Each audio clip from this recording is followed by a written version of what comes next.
কুরবানির গোশত পাক করার পরে পরিবার নিয়ে খাবেন, আপনি যখন সন্তান নিয়ে খাবেন, খাওয়ার মধ্যেও সওয়াব আছে। জোরে বলেন।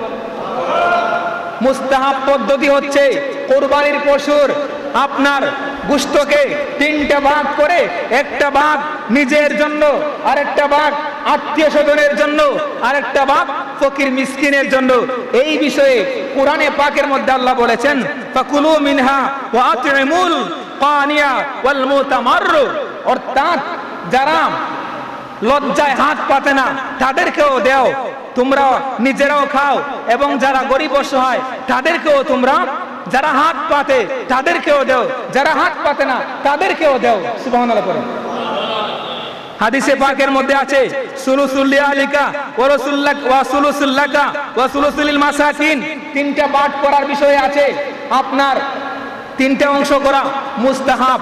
যদি আপনার পরিবারের সদস্য সংখ্যা বেশি হয় তাহলে ভাগ বন্টন না করলেও কোনো গুনাহ হবে না, তবে বন্টন করে খাওয়ার মধ্যে অনেক ফজিলত আছে। এবার শুনেন, তাজকিরাতুল ওয়াজিনের মধ্যে আছে কুরবানির পশুর গোশত বন্টন করার জন্য আপনি যখন আপনার কদম বাড়ায় দিবেন, প্রথম কদম দেওয়ার সাথে সাথে একটা হজের সফরের সওয়াব দেওয়া হবে। দেখেন, গরিবের জন্য গোশত নিয়ে আপনি রওনা দিচ্ছেন, প্রথম কদমে একটা হজের সফরের সওয়াব। দ্বিতীয় কদম যখন দিবেন, দ্বিতীয় কদম দেওয়ার সাথে সাথে আল্লাহ আপনার হায়াত এবং রিজিকের মধ্যে বরকত দান করবেন। জোরে বলেন। তারপরে তৃতীয় কদম যখন দিবেন, তৃতীয় কদম দেওয়ার সাথে সাথে আপনার কাবার পাশে একটা পাহাড়, জাবাল আবু কুবাস, পাহাড় সম পরিমাণ সওয়াব আপনার আমলনামার মধ্যে দেওয়া হবে। তারপরে চতুর্থ কদম যখন দিবেন গোশত বন্টন করার জন্য, চতুর্থ কদম দেওয়ার সাথে সাথে আল্লাহ আপনার কলবটারে নুরানি করে দিবে, নরম করে দিবে। আপনার ইবাদত করতে স্বাদ লাগবে, নামাজ পড়তে মজা লাগবে, সত্য বলতে মজা লাগবে, তৃপ্তি লাগবে। জোরে বলেন সুবহানাল্লাহ। পঞ্চম কদম যখন দিবেন কুরবানির গোশত কাটার জন্য, 5 নাম্বার কদম যখন দিবেন, আল্লাহ আপনার একটা নেককার সন্তানের বাবা বানায় দিব। একটা নেককার সন্তান বড় নিয়ামত।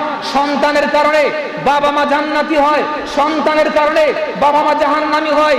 বহু সন্তান তার বাবার গর্দানের মধ্যে লাফ দিয়ে জাহান্নামের মধ্যে যাবে। সুতরাং নেককার সন্তান, ইব্রাহিম আলাইহিস সালাম দোয়া করেছিলেন, রব্বি হাবলি মিনাস সালিহিন, আল্লাহ আমার নেককার সন্তান দান করুন। আমরা আল্লাহর কাছে নেককার সন্তান চাইবো। কুরবানির পশুর গোশত যখন বন্টন করার জন্য আপনি পঞ্চম কদম দিবেন, আল্লাহ আপনার একটা নেককার সন্তানের বাবা বানাইব, নেককার সন্তানের দাদা বানাইব, নেককার সন্তানের নানা বানাবে। যেই সন্তানের কারণে নানার চেহারা উজ্জ্বল হবে, বাবার চেহারা উজ্জ্বল হবে, বংশের চেহারা উজ্জ্বল হবে। জোরে বলুন। এইরকম ভাবে গোশত বন্টন করার পঞ্চম, ষষ্ঠ, সপ্তম কদম পর্যন্ত অনেক সওয়াব এবং অনেক ফজিলত বিদ্যমান রয়েছে। সুবহানাল্লাহ পড়েন। তারপরে আপনি যখন এই গোশত পাকানোর পরে খাবেন, এটাও সওয়াব।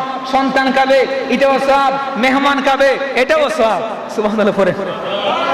আল্লাহু আকবার বলেন না।